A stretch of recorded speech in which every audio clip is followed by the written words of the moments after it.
Freelancing শিখেছি কিন্তু কাজ পাই না, প্রোফাইল খুলেছি তবুও অর্ডার আসে না। ভাই সমস্যা আপনার ভাগ্যে নয়, সমস্যা আপনার ভুলে। আজ আমি বলবো ফ্রিল্যান্সিং এ যেসব ভুলগুলো করলে আপনার কেরিয়ার টাইট।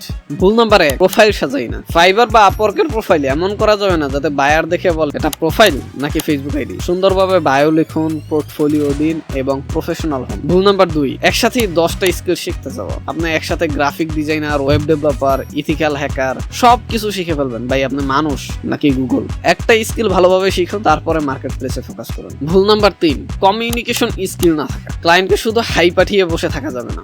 এটা টিকটকার এঞ্জেল সাদিয়ার ইনবক্স না। প্রফেশনালি মেসেজ কনভারসেশন করতে হবে এবং ক্লায়েন্টকে উপযুক্ত অফার লেটার পাঠাতে হবে। এই ভুলগুলো যদি আপনি না করেন তাহলে ক্লায়েন্ট নিজেই বলবে আয় ভাই কাজ নেই। আপনি কি এমন কোনো ভুল করেছেন? কমেন্টে জানান। যদি কোনো বিষয়ে ডিটেলস জানার প্রয়োজন পড়ে সেক্ষেত্রে কমেন্ট করতে পারেন, অথবা আমাদের চ্যানেলের লং ভিডিওগুলো ফলো করতে পারেন। ওখানে ডিটেলসে অনেক টিপস দেওয়া আছে।